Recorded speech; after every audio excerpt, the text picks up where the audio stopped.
জনগণের প্রত্যাশা আমাদের প্রতি যেগুলো রয়েছে সেগুলো আমরা পূরণের জন্য কাজ করে যাব।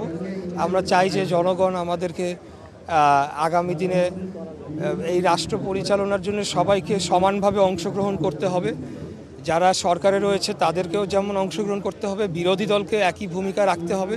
আমরা সংসদীয় গণতন্ত্রের মাধ্যমে বাংলাদেশের যে সকল সমস্যা রয়েছে এবং আগামী দিনে ক্লাইমেট চ্যালেঞ্জ মোকাবেলায় এবং এই আঞ্চলিক এবং ভৌগোলিক যে রাজনীতির পরিমণ্ডলে বাংলাদেশ রয়েছে সব কিছু মোকাবেলার জন্য আমি মনে করি যে সংসদীয় গণতন্ত্র পদ্ধতির মাধ্যমে এটিকে করতে হবে। তো আমাদের প্রত্যাশা এটাই থাকবে, বিরোধী দল আমাদের সহযোগিতা করুক, নতুন যারা এসেছে তারা সহযোগিতা করুক, এবং যারা ভোট দিতে যান নাই, কারণ একটা বড় অংশ তো ভোটও দিতে যান নাই, তাদেরকে বলবো যে সবার পার্টিসিপেশনের মাধ্যমে আমরা বাংলাদেশকে এগিয়ে নিয়ে যেতে চাই।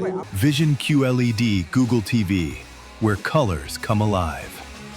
আমরা তো সবগুলো সেক্টর ওয়াইজ আমাদের পরিকল্পনা ইতিমধ্যে জনগণের কাছে সেটা প্রকাশ করেছি। সেটা আমাদের জলবায়ু পরিবর্তন চ্যালেঞ্জগুলো হোক, আমাদের ঢাকা শহরের যে সমস্যাগুলো রয়েছে বর্তমান নাগরিক সমস্যা সেগুলো হোক, ঢাকার উপরে চাপ কমানো থেকে শুরু করে হোক, আমাদের যে বর্ডার সিকিউরিটি এবং আপনারা কৃষি খাতে আমাদের যে করণীয় থাকবে, শিক্ষা খাতে আমরা যে পরিবর্তনগুলো আনতে চাচ্ছি সবগুলোই তো আমরা একটা প্ল্যান দিয়েছি।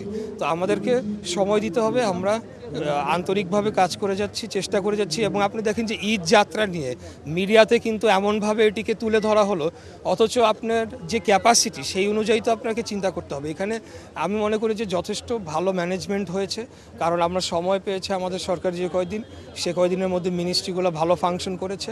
তা আমি বলবো যে আমাদেরকে এখন লং টার্ম সলিউশন নিয়ে চিন্তা করতে হবে। যেমন ঢাকার উপরে যে চাপ রয়েছে, যে পরিমাণ চাপ, এটাকে যদি কমানো না যায়, মানুষকে এখন আবার গ্রামমুখী করতে হবে, মানুষকে এখন কৃষিমুখী করতে হবে, মফস্বল শহরমুখী করতে হবে, যাতে নগরীর উপর চাপটা কমে।